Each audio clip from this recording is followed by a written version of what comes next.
And we're live. Awesome.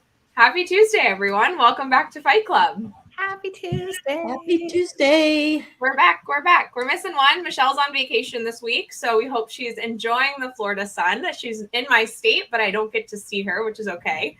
She's all the way down south somewhere, so I'm hoping she's enjoying the Key beautiful Largo. we're having. Right? Yeah, Key Largo. Yeah. It's gorgeous down there. So she gets to relax and just enjoy. Hopefully, some Jimmy Buffett margaritas. Yeah. If it's too early, can we have margaritas in solidarity? No? I almost made one today, but That would have been fun. Megan has mimosas going in there. yeah, I'm betting that's My not Bloody Mary. Well, welcome to Fight Club for Business, the show for home service business owners looking to improve their marketing, finances, systems, and culture. We're a team of self-employed industry experts, and this week we get to be joined by Angela Schroeder. Thank you so much for joining us, Angela. Thank you guys for having me. I have to say, you were all over my Facebook feed this last week. So I was like, in a pinch, like terrible. I'm the worst. I'm always last minute to get my guests. And I was like, you know what? I'm going to reach out and maybe it works out and we can grab her on the show and really find out everything her brain has to offer to the small business world. So I'm so excited to have you on the show and really excited to get to chat with you more about all things the courageous mind, which sounds like we'll be talking a lot about that today based on what I could see in your posts. So do you mind just giving our listeners a brief rundown of yourself and your business? Yeah, absolutely. And thanks again for having me. Excited to be here. So I have been an entrepreneur since right out of college. So over 25 years, I started a dance studio as my first business back in Aurora, Nebraska, and got to live out my passion of dance and teaching and owning a business. Soon after that, I realized most dance studio owners were great at dancing and following their passion, but not necessarily at running a business. So added business consulting, coaching, other dance studio owners. I say before business coaching was a thing. I think it was before the internet. But it was a lot of fun working with traveling around the country, working with those business owners and help them really do what they do best and become more profitable. So that then launched my passion in helping other people build their businesses. After divorce number one, gave that life and business away. And in a season of starting over, I drove a pink Cadillac in Mary Kay for 7 years and then launched another business doing some business consulting at a different level with businesses that were a little larger and coming in and helping them with processes, people, and getting all of that going. Then divorce number two, that business went away. And then I was in a place of, okay, now how do I want to, what's next? And what does that look like? And in my third phase of launching, still again, knowing that I really wanted to help other people win. And that's really what I discovered was the common thread of passion is helping other people win, helping people really do what they do best, what their natural strengths are, and then figure out coming alongside them doing, helping them with the rest. So then launched a business of virtual assistants, which went along with that, helping them do what they do best and delegate the rest through the use of virtual assistants. At the same time, I fulfilled a lifelong dream and wrote a book that published last year, The Courageous Mind.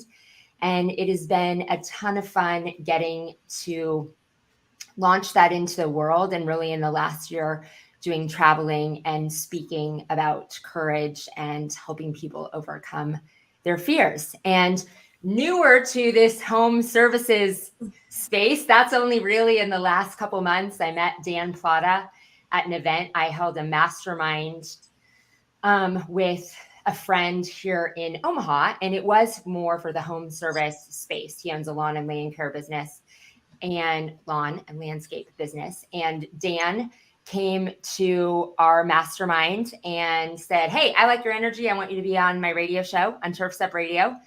And so I was on Dan's show and everyone's like, hey, who are you? And got my own show on Turf Step Radio and then started getting invited to speak at in this space, just with the message of courage. And it has been crazy whirlwind. The people I have met are phenomenal.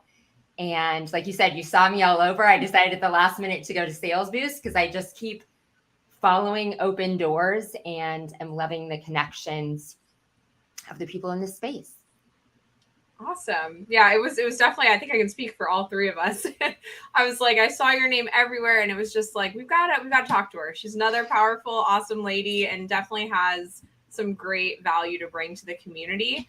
And you're mysterious. Yeah. Like, I definitely text Dave Kaminsky. I was like, who's Angela? Who is this girl? So I love that. And now we get to see you and find out who you are and all the things about you. I love it. Yay. Awesome. Well, thank you so much, Angela. And for those returning listeners or new listeners to the show, my name is Taylor Maroney. I co-own a power washing company in South Florida with my husband. I'm also a camp counselor for Admin Boot Camp, where we train admins how to better operate in their job on a day-to-day basis.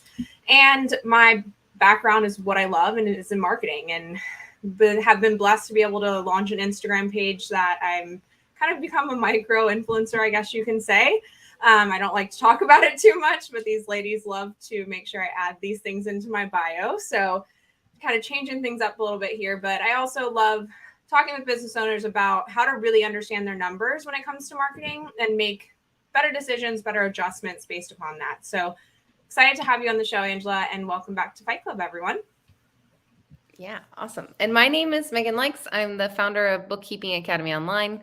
My passion is educating and empowering small business owners to know their numbers so that they can live more financially rewarding lives.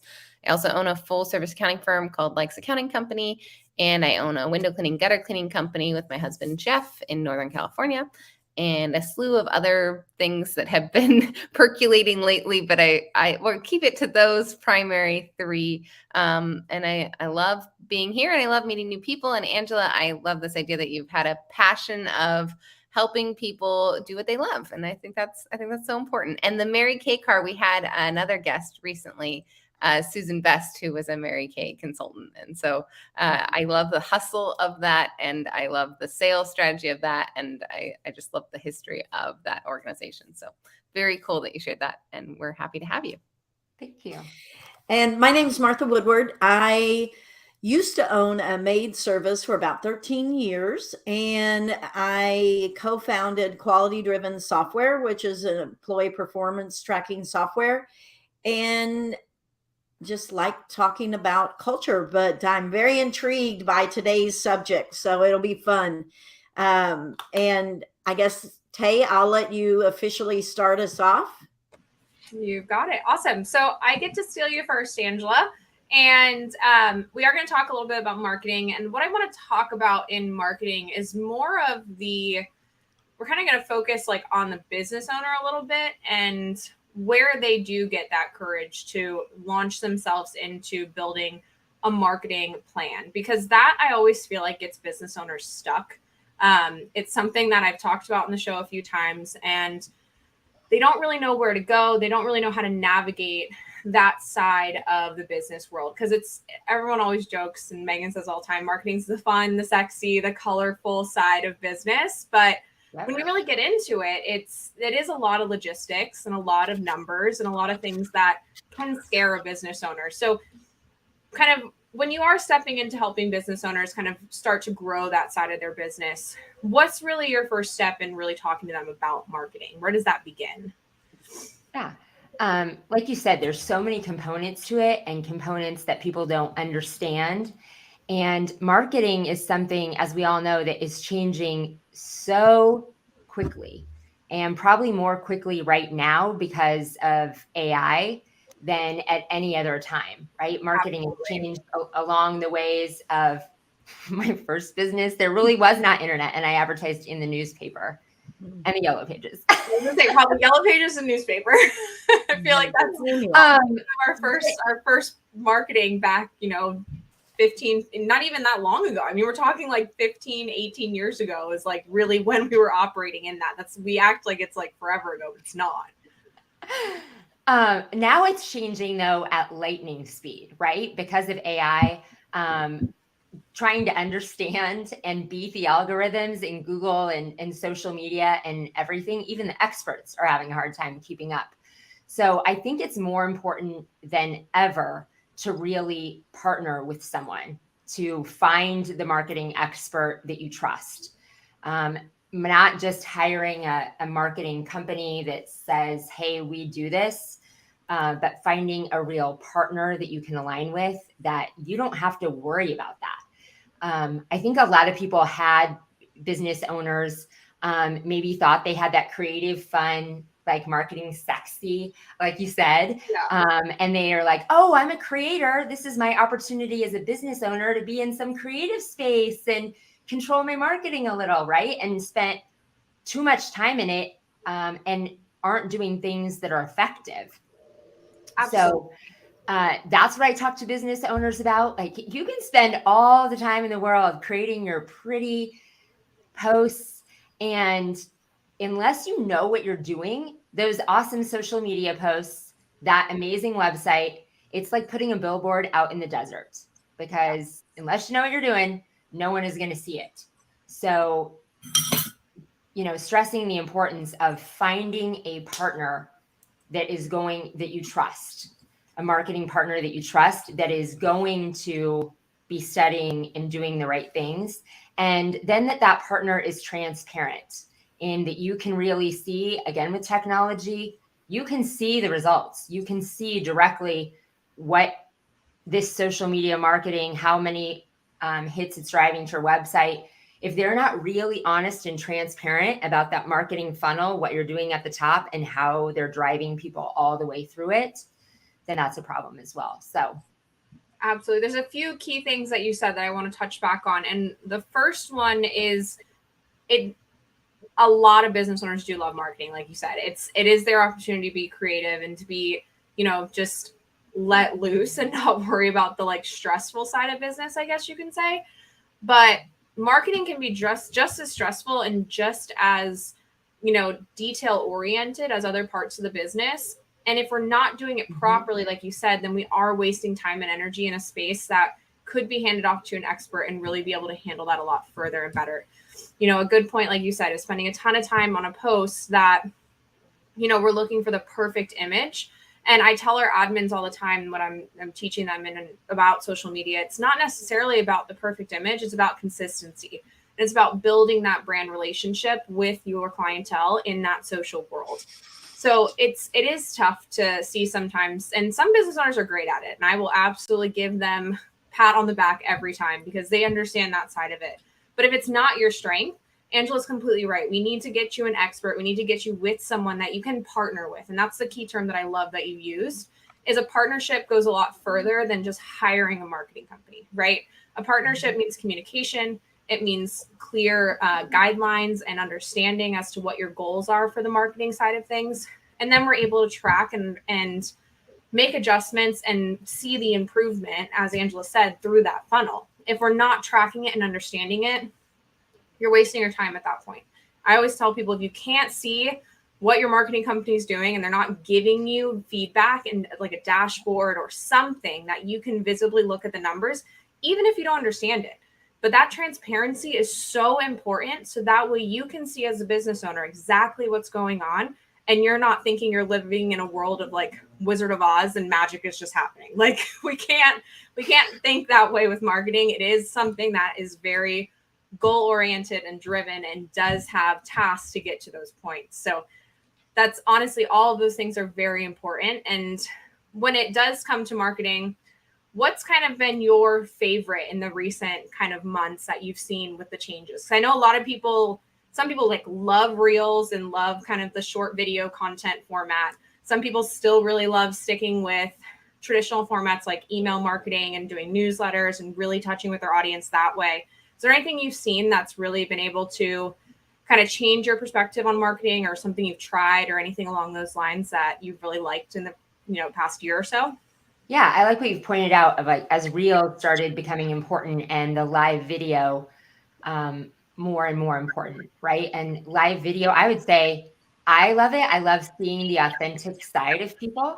So in this era of Chat GPT and Jasper and all the AI that just take somebody else's content, mix it up a little and make it your own, you can't do that with video.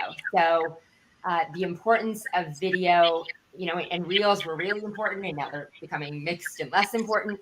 But the importance, I love seeing the authenticity in people, and the live videos are something you cannot fake.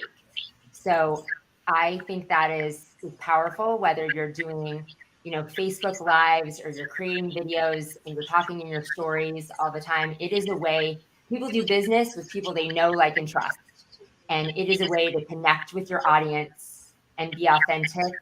And they know it's really you and your voice. I love that. And that actually ties into a question I wanted to wrap up with, which is being courageous in that video space. And it's funny that JC hopped on. Good morning, JC. How to drag on him. Go ahead. He just launched. I know Megan's done this before too. It's, he's doing 30 days of live videos on Facebook. And he just announced he booked out his whole schedule of friends and guests that are going to be joining him. So that's something that's really exciting. How do you, as I want to take you into kind of your courageous mindset here. Mm-hmm. How does someone prepare for that? Because I know it takes a lot of effort in the morning for me to get ready to get on this show. Even though we've been doing it for 3 years, it's still something that terrifies me. And I'm sure most people would be shocked to hear that because we've been doing it for so long. But it does take a lot of just, self-preparation and self-awareness to be able to get to this point. So what's kind of your recommendation in getting, courageous in that space? Because it is something that a lot of people need to start doing. Yes. And it is courageous. Like you said, I'm glad you addressed that. It is still like that for me, getting on camera, outside the comfort zone. And like you said, getting ready. I was even that this morning. I mean, I get ready and out in the world, but there's something else about being on live camera. Like, I have to bring it. Today's the day I have to bring it. Yeah, exactly. To be out there in front of the world. And that does still take something. And yay to JC, going live on Facebook, unrehearsed, and committing to doing it every single day.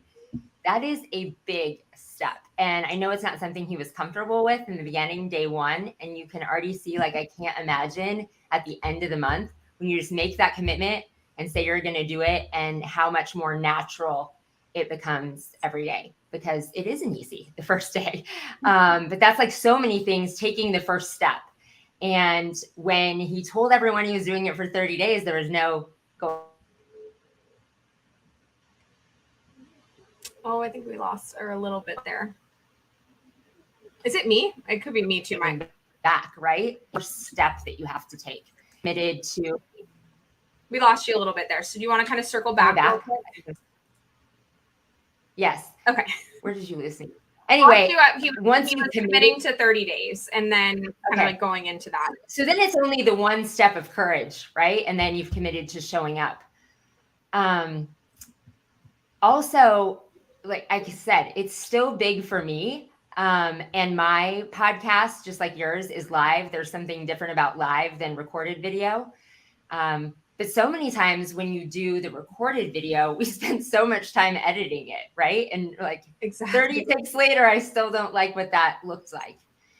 The other thing I would say is the value of feedback. So when I started my live radio show, getting feedback, because it comes across 2 different ways. So if people are listening on the radio or they're watching in the Facebook group, being conscious of what that sounds like on the radio, and then the eye contact and the things that people are seeing. And I am blessed to have an amazing circle that all these people in the home services space just rally, and they're like, do you want some feedback?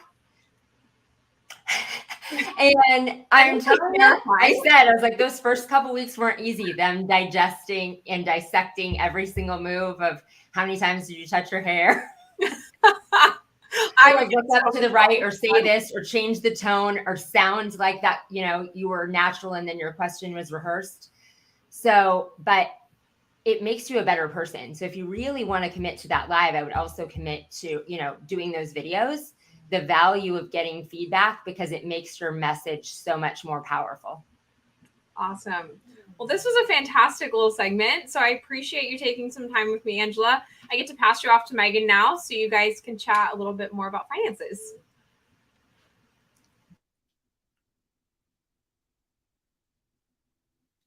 People would say like, Megan, stop wiggling, because I just was very wiggly. And some people said they couldn't stand watching it, that they just wanted to listen to it because I was too wiggly. So yeah, I love this idea of courage. I have 3 options for us to talk about in the money segment today. I just finished a talk last night for the admin boot camp. We have a membership program where we coach. Well, we don't really coach. We train. Let's say we train admins so they can come to us and they can learn and they can get their continuing education and they have community. And so my theme is this month, and I chose time is money as my theme. And we're going to be talking about prioritizing our time, because I think as admins, particularly, they get pulled in a million different directions. And you happen to have a VA business. So I thought we could talk a little bit about how, like, as owners, I mean, I have a lot we could talk about on this one, but I don't want to bias us. But as owners, we really should be leveraging our time a little bit better and thinking about where we should be spending those hours, those minutes. Or we could talk about, you said you traveled the nation helping businesses build profitability and build more successful companies. And I feel like one of the nice things about working in other industries is we can learn from them. So that might be a really nice insight for our listeners to hear, like, what were your favorite hacks, or what were your favorite turnarounds, or what were your favorite things that you implemented to do? Last month in my membership program called Profits to Freedom, I gave a talk on recession proofing. And I'm really kind of getting preachy about, like, if you're not profitable, you're not going to survive this next year. So we've got to get it turned around. We've got to get it fixed like yesterday. So we could talk about that, or we could talk about courage. Like, I don't think we talk about courage very often. I don't find myself to be a particularly brave person. I'm a pretty fearful person. And so, like, getting like a little nudge. Oh, Martha came off mute, which means she's going to talk about courage. Save that for me. Okay, perfect. Okay. That's off the table. So favorite profit hacks or time is money? We'll kind of swirl them both in. Okay, this is very common. You can't have time to have profit hacks. Both. Unless you're using your time wisely. So okay, sure. I'll let you kind of run with that. Okay. So yes, I love helping business owners in what I call unique genius. So the Courageous Mind is more, and I still have that on there, my book and speaking part of my business. And then Unique Genius Virtual Assistants is that side of the business. And I talk a lot in speaking as well about really analyzing how much time you as a business owner spend in your unique genius. And I think that encompasses 3 things: working in your strengths, your God-given talents, your natural abilities, things that set your soul on fire, that you absolutely love doing, that don't drain you, and things that align with your mission, vision, and get you closer to your goals. And so with business owners, I have them go through an exercise initially and then constantly doing it, that is keeping track of every single thing that you're doing during the day and going through, highlighting and circling. Does it fit all of those buckets?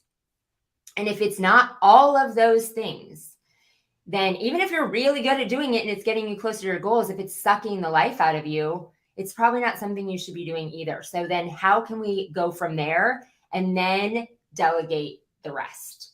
Because so many people think that delegating the admin parts of their business should look the same for everyone. And it's not, because everyone has different strengths. And so what your admin does, some of it's the same in a business, but a lot of it is unique to you. And then I love what you said, like admins too. I love that you have a boot camp for admins, because they all need to be more intentional with their time. So many times we are dumping to admins as business owners. We're just dumping it all and like, you go deal with it. But they also need to analyze, like, everyone in your company, do the unique genius exercise. Are they operating in their unique genius? Are they using their time as an admin most effectively? Or do they need to be using AI or have somebody else do that?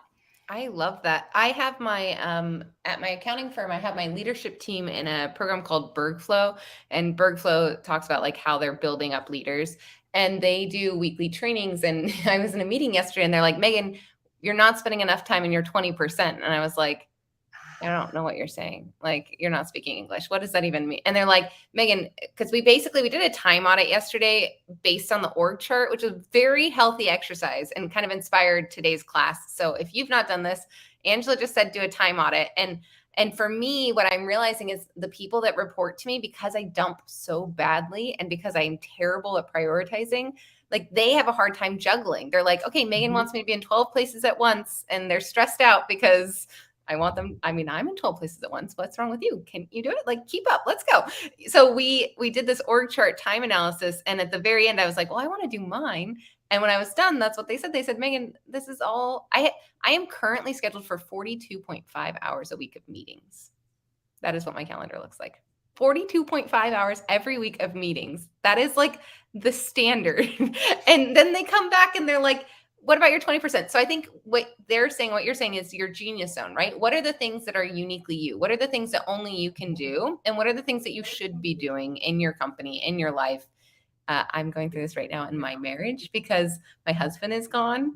And I'm thinking so much about like, I can't believe all the things my husband does. He's amazing. And why haven't we outsourced more of it? So he doesn't have to do it. And also so he can be away and it gets done still. But I think that we could think about this like as individuals, like how do we spend our time, and then how should we be spending our time? So do you relate to that 20%? Is that kind of what you talk about with the unique genius zone? Is there like it should be a small fraction, but the most impactful, right? Yes. And you don't have time to do the rest of the things like we were saying, that 20%, but then the work on your business to analyze that profitability, to find a partner, to find someone, to work with a coach, to take a look at what's going on in your business. If you are constantly doing all these things, you do not have near enough time for 3 things. I think 1, to live in creativity and curiosity. If you're bogged down, you don't have that time. And that's important for every business owner, to have enough free space in their head and in their schedule for creativity and curiosity. And that's not looking at the numbers. That's just using your natural talents of being a visionary. And then 2, take a look at your numbers. Get a coach if you're not the person, of taking a look at like, what am I not seeing here? And that was the advantage in going around and traveling around the country. And it was a different industry, but I could take a more bird's eye view and look and see. And in a dance studio, a lot of it was space. Like, why do you have an office? Rip out that office. So this is a unique dance studio one because it's just kind of funny, right? The worst clients in the world are dance moms. And so when I always, my biggest hack was rip out that office. Number 1, if you have an office, it is a space for the crazy dance mom to come and talk to you. If you don't have an office, she has to say whatever she has to say in front of everyone. And then secondly, that office is any square foot in a dance studio, you need to have a body. And every hour that you can have a body in that square foot is money. And so that's one of the things, like maximizing. So I kind of love how that comes perfect circle. I actually coach several fitness studios, which aren't exactly dance studios, and we don't have the dance mom thing, but it's a weird niche of mine. And I learned something many years ago that actually is the reason I founded Bookkeeping Academy, that yoga studios make their most money from teacher training. They don't make their most money from yoga classes. And it has to do with the square footage, and it has to do with, if you think about it, like I help a bunch of fitness studios, but they're limited to this size space. And like Angela just said, only this many people can fit in that space. And then if you think about those people, they only want to work out at certain times of the day. So there's like 4 peak hours of workouts that can happen, but you've got a space that's available for like 12 or 16 hours, right? So how do you optimize those other hours to be revenue generating when your people that you're trying to attract are limited in seats and they don't want to work out at like 2 p.m. or 11 a.m. or 9 p.m. at night? I mean, sometimes I had a yoga studio that had a very cool like hip hop happy hour class at 9 p.m. on a Friday. And that class like sold out like weeks in advance. It was very cool. But you got to get really creative. So when we think about our window cleaning business, or when we think about our home service, we have the exact same problem. It's just not as obvious because it's not physical space. It's space on our calendar. Are we optimizing the capacity on our calendar? Are we optimizing those minutes with our staffing, right? Are we putting the right people on the right job for the right amount of time, and then leaving space for other people to fill that calendar? So capacity planning is very real in home service too. And I love it. And that's a good reminder about this like visual of like the dance studio only has this much space. And I think it goes back to our VA time saving hacks. For me, one of the biggest things this year was my EA needed a VA because there was too much, right? Like she just was overextended, right? I just kept giving her more tasks, and I expect everybody to run at 110%, right? that's how I run. That's what I think. And when they say they're bogged down in meetings, I'm like, well, I don't get what the problem is. So, do you have any other tips for like, if somebody's like, I've never hired a VA before, that seems really scary to me. They're going to be like, I'm sure you get this a lot. They're going to be a foreigner. They're going to be a stranger. They're going to be weird. They're not going to be part of my culture. Like, how do we get over that hurdle? What's your favorite? I like you did your assessment, but what's the next step for hiring a VA to kind of offload some of our tasks?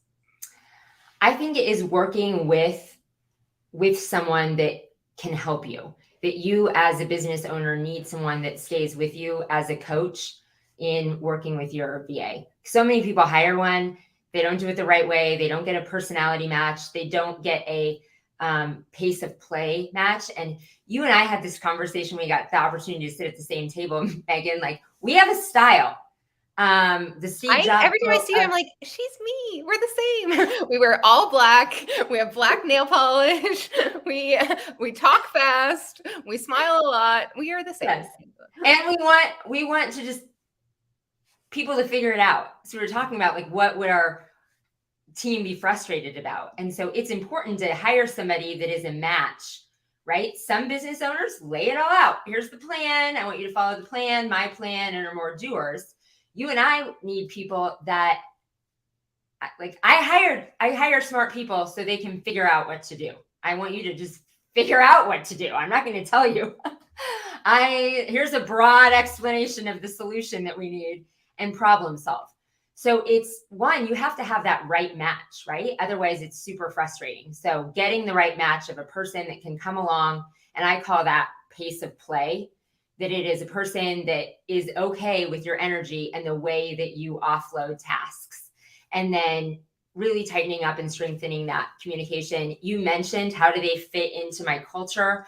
Something different that we do at our company is they are always a part. I mean, they are yours and they are part of your company. And I help and coach you how to make them feel part of your team and company, but they also always stay a part of ours.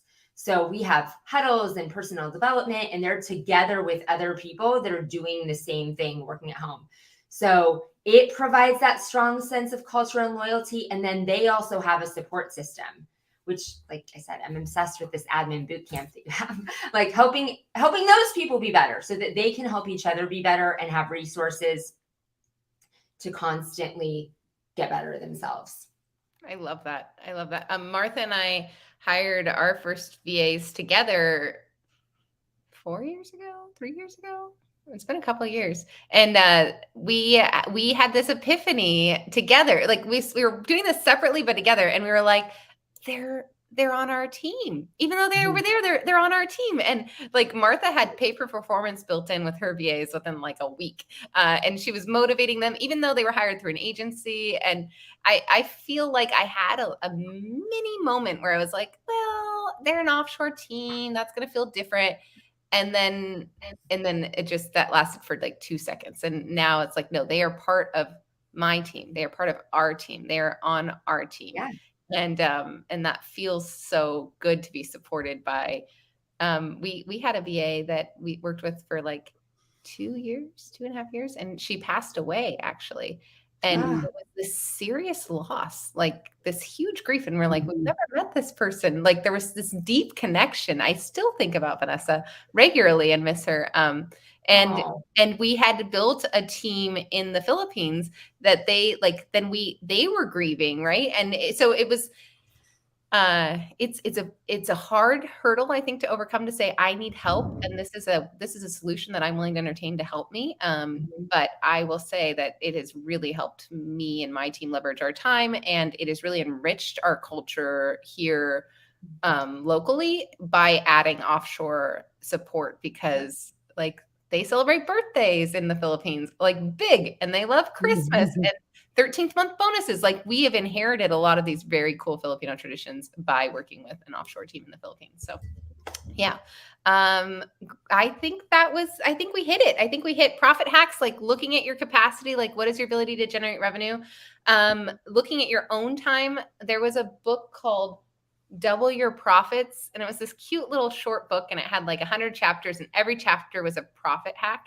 And my favorite chapter in it was this, that like every day your top 3 things need to be revenue generating, like income producing. And like if you could do that mindset shift, then you can fix the money of your company.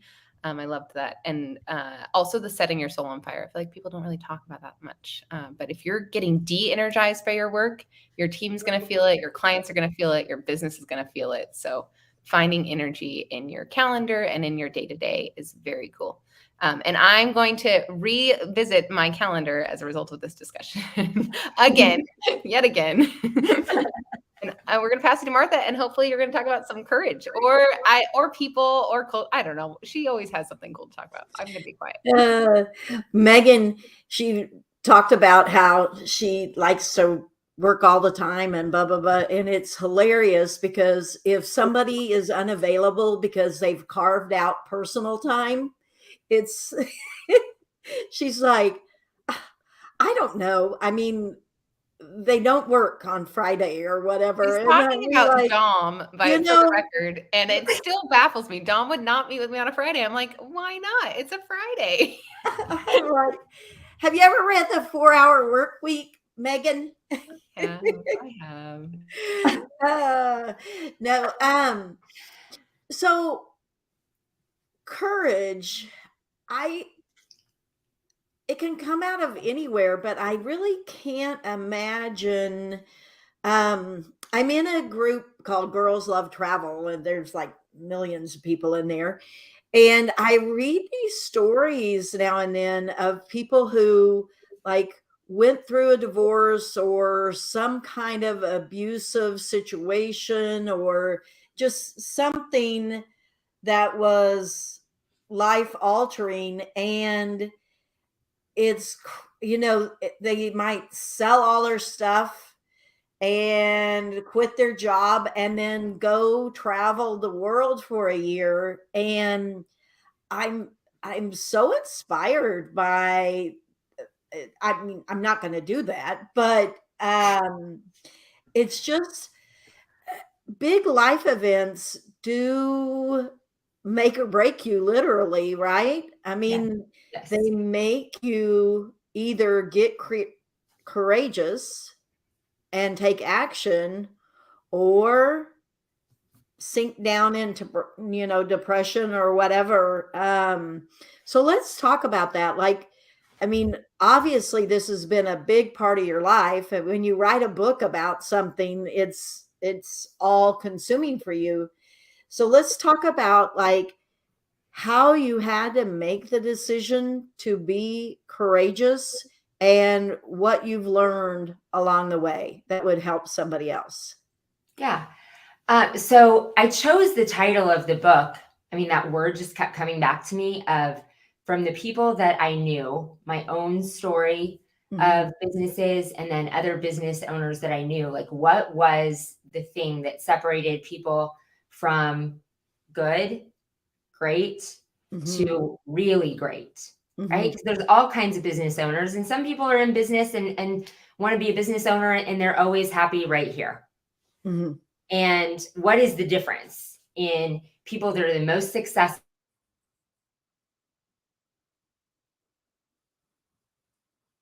Uh-oh. I think she's coming back. Did I pause again? Yeah. There you are. Yep. Now you're back. Okay, that.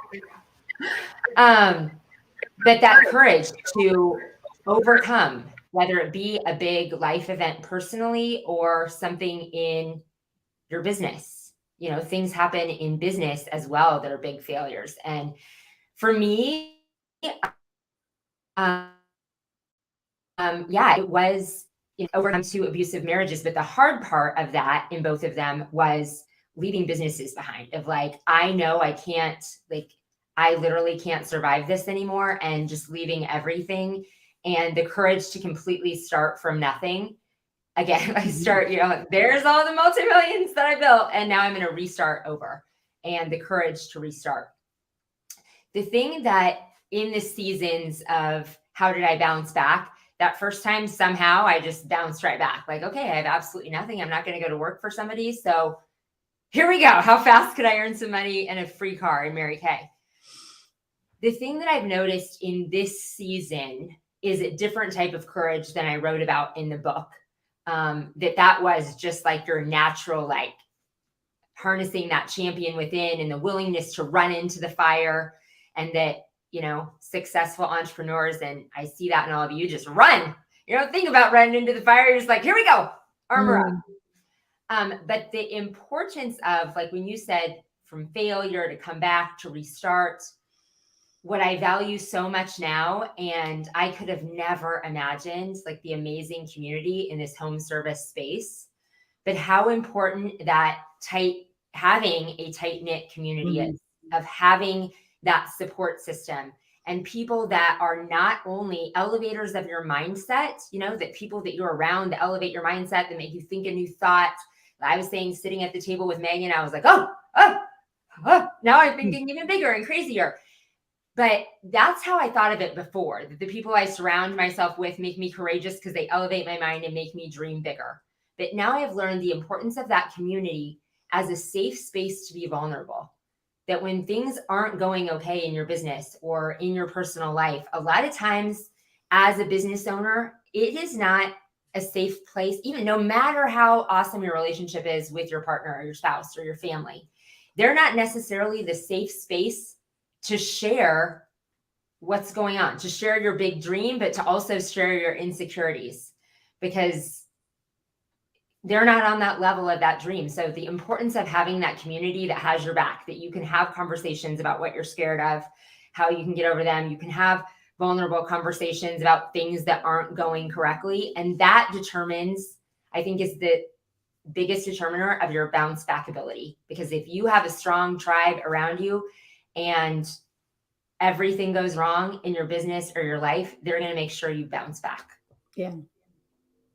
Yeah, that's great.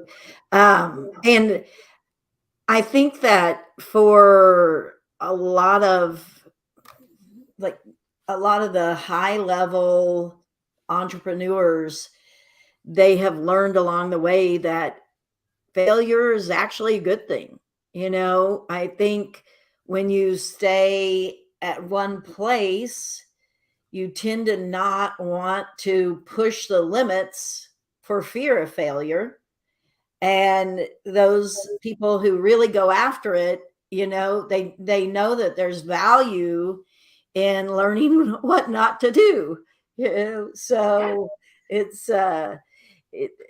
there's there's acts of courage everywhere, and it's very intriguing to me to watch people and see that.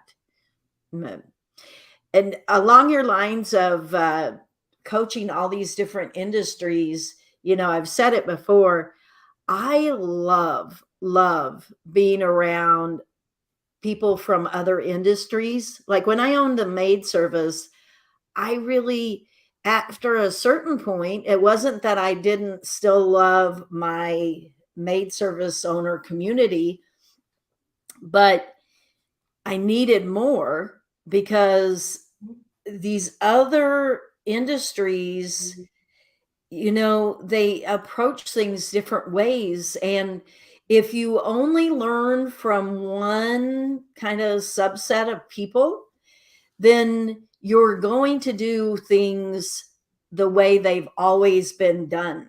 I think that you really get locked in, and you operate your business probably.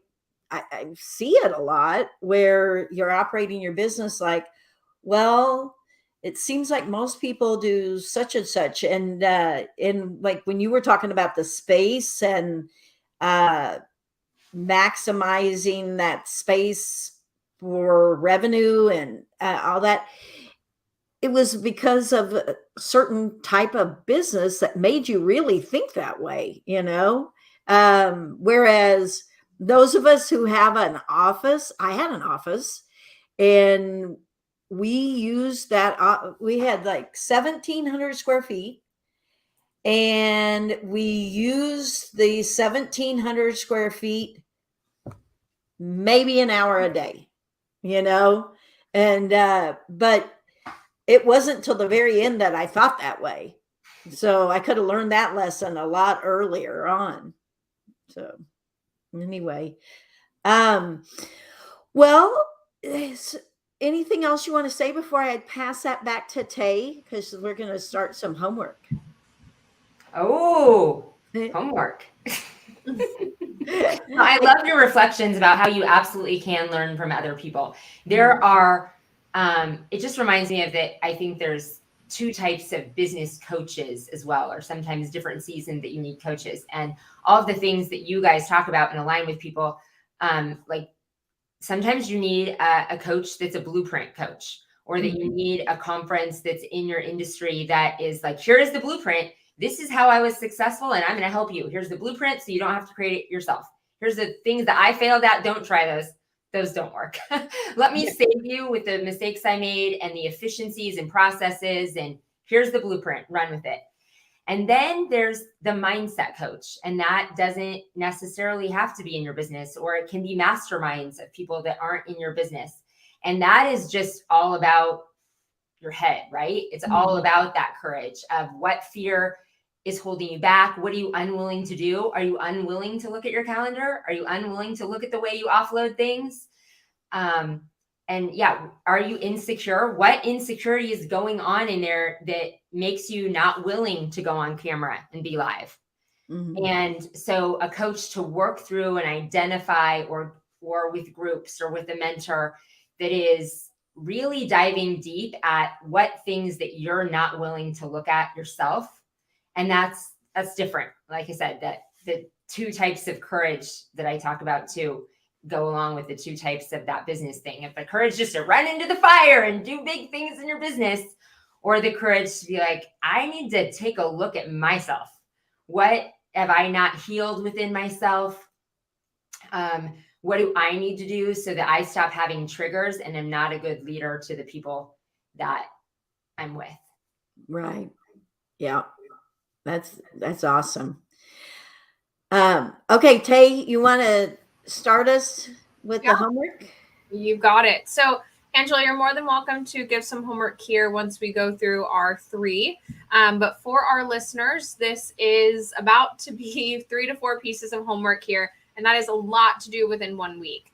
We ask you just to be very intentional and choose a piece of homework that spoke to you this week. Choose something that is something you've needed to do, something you need to get done, and kind of maybe have been avoiding. And you need to, get that courage to get that completed and move forward. And that way you are moving the needle forward in your business. So as far as marketing homework goes, I challenge you to take a look at your marketing this week and how much is really on your plate as the business owner, because depending on the size of the company, depending on how much you personally love marketing as a business owner, you could have a lot of that on your plate right now.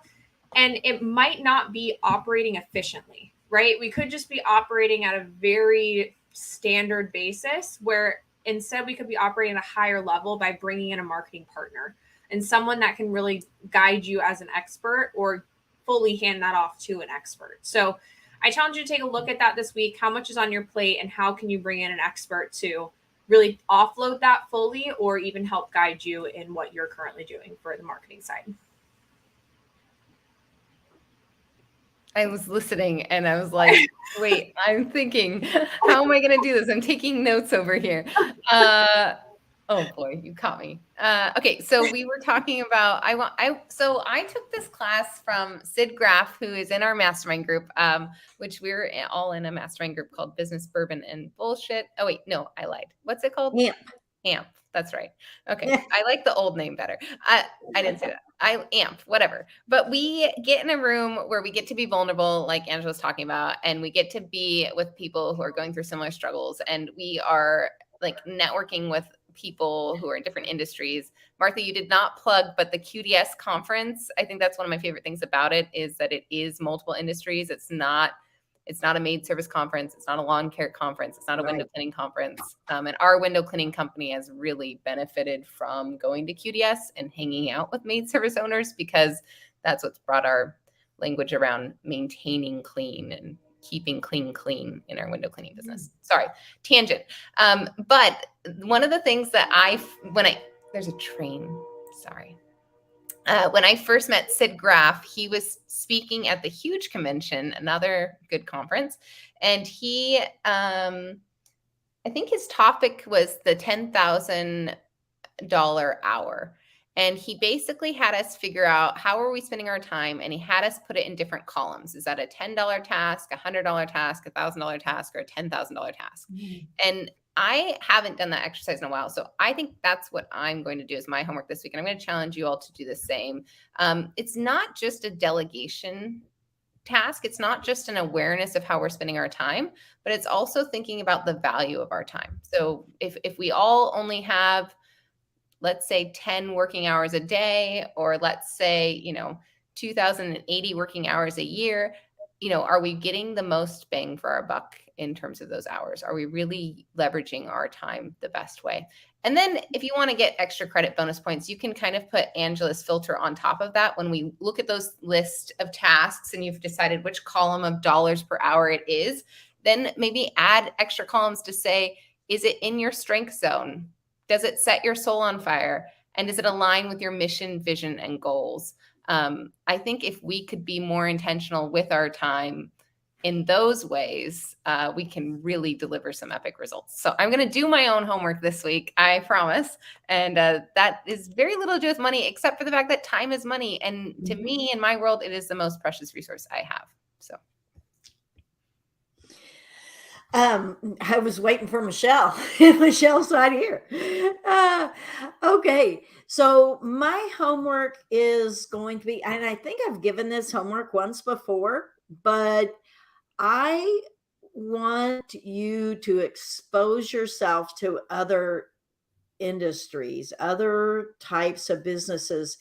And that goes along the lines of being courageous, because it is courageous that you're probably going to have to start it yourself. You're going to have to reach out to other industries, and you might do it where you reach out to people who can kind of cross refer to each other. You could start with that, or you could just go to the conference, random businesses.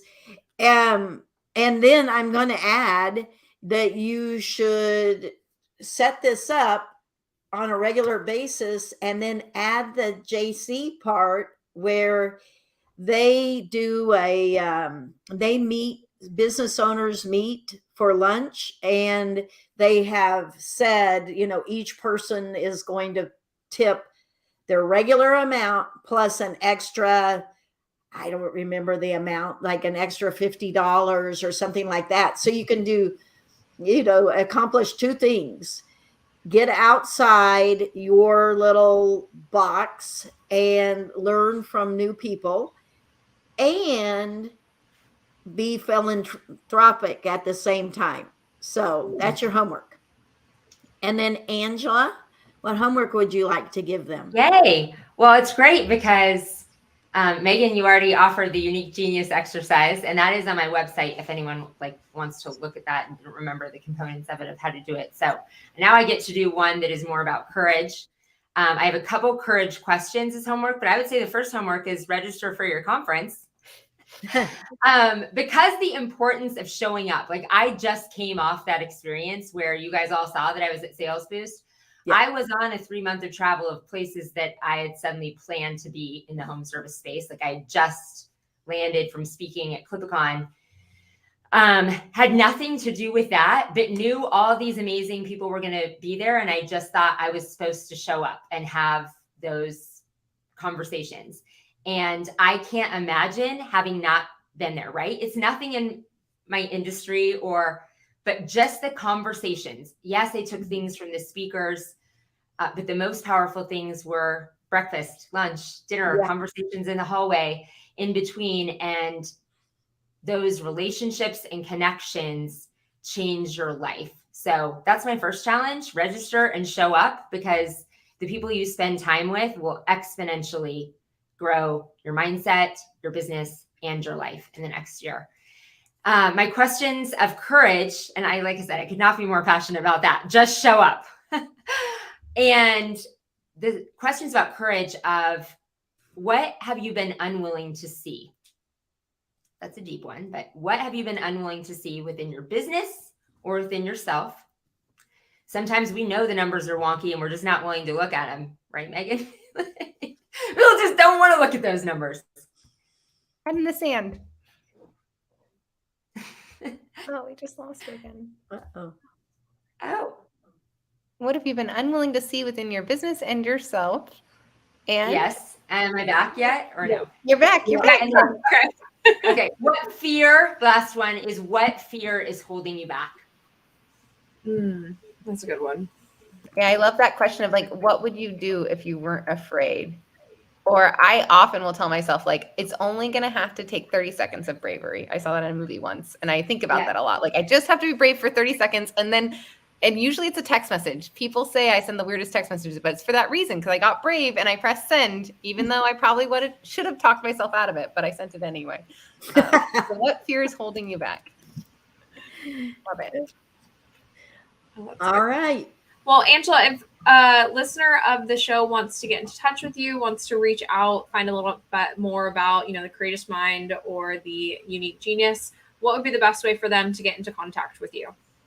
Yes. So I think, Martha, I don't know if it's just in a private chat or if you posted it in the comments, my link tree, which has links to everything, or thecourageousmind.com has all of that information as well.